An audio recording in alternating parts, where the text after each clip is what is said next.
Kanalıma ve mutfağıma hoş geldiniz sevgili dostlarım. Bugün sizlerle pizzadan çok daha lezzetli ama çok daha sağlıklı bir tarif paylaşıyorum. Bu tarifi akşam yemeğine, öğle yemeğine ya da çay saatine misafirlerinize ya da evdeki herkese sunabilirsiniz.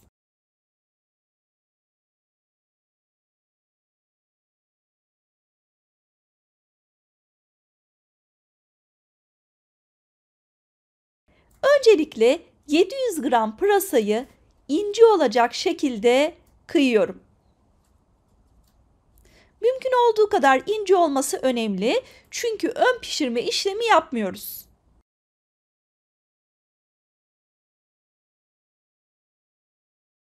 3-4 adet havucu da ben tarttım, 300 grama denk geliyor. Kabuklarını soyduktan sonra rendeliyoruz.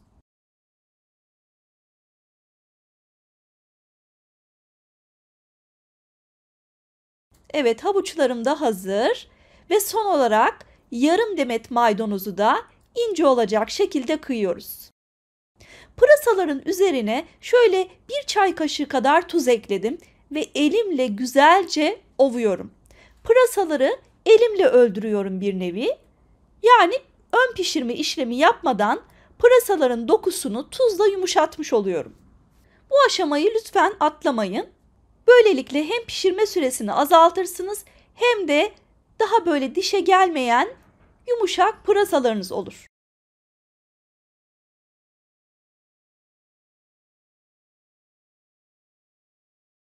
Şimdi maydanozları ekliyorum ve yine rendelenmiş havuçları da ilave ediyorum.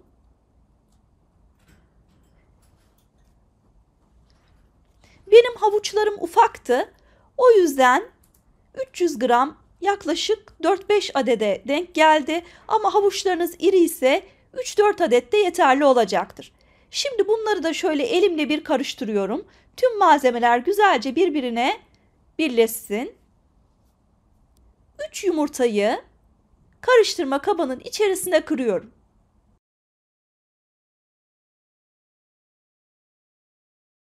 Ve üzerine de biraz tuz ekliyorum.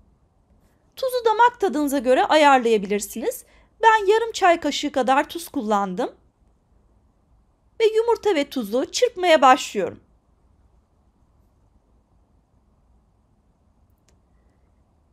Güzelce birbirine karıştıktan sonra üzerine 1,5 bardağı süt ekliyorum. Bu arada bardak ölçüm 200 mililitrelik klasik bardak. Sütle de biraz çırpıyorum. Karabiber ve pul biber ekledim ben. Siz dilediğiniz baharatları da ekleyebilirsiniz. Sıvı malzemelerin üzerine 2 su bardağı da un ilave ediyorum. Ben tam buğday unu ekledim ama kesinlikle siz eklemek zorunda değilsiniz. Normal un da kullanabilirsiniz. Bunun dışında farklı alternatifler de olabilir.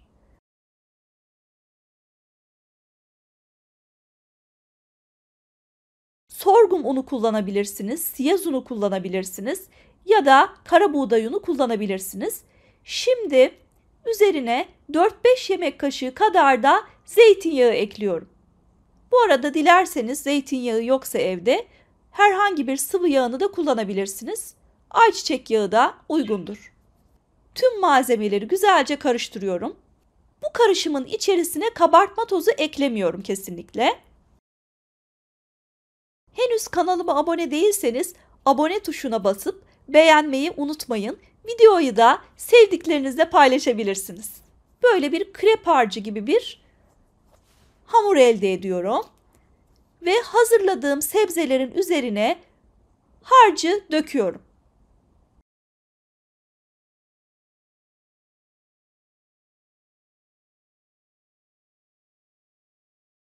Şimdi bir kaşık yardımıyla tüm malzemeleri karıştırıyorum.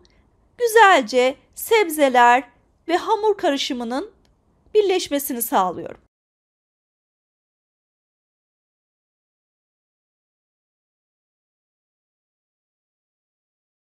Evet, harcım hazır.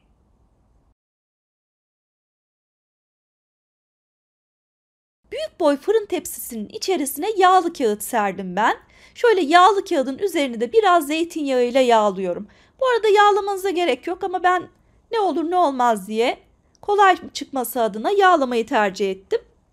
Ve harcı yağlı kağıdın üzerine boşaltıyorum.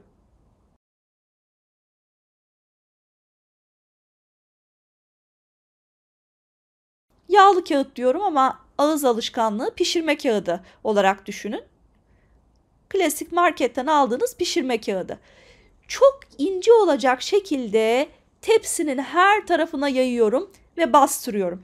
Şimdi size inceliğini de göstermek istiyorum. Şöyle küçük parmağınız kalınlığında bir incelikte olmalı. Bakın şöyle küçük parmağınız kalınlığında bir incelik, yaklaşık 1 santime yakın diyelim. 1 santim kadar. 1 santimden biraz az olabilir. Şöyle size inceliğini de gösteriyorum. Bakın gayet ince olacak ki kolay pişsin. İnce olsun.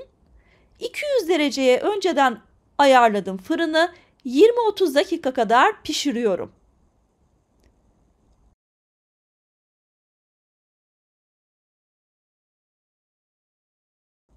Evet, sebzelerim pişti.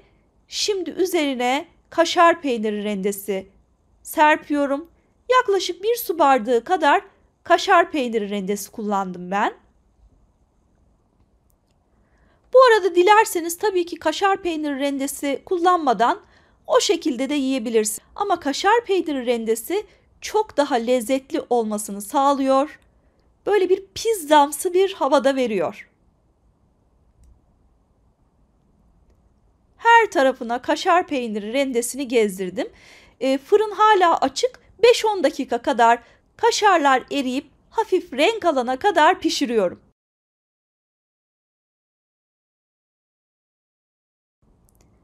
Şöyle ilk sıcağı çıktıktan sonra da güzelce dilimliyorum.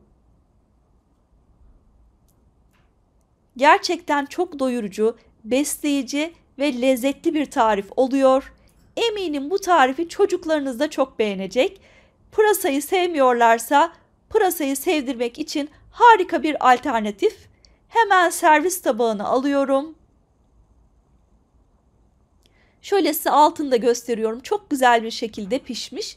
Bakın bu incelikte oluyor. Oldukça ince bir yapıda olacak.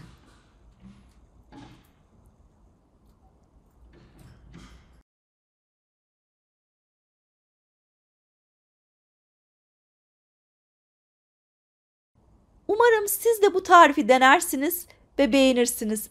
Eğer denerseniz benimle paylaşmayı lütfen ihmal etmeyin. Bir sonraki videoda görüşmek üzere. Hoşça kalın.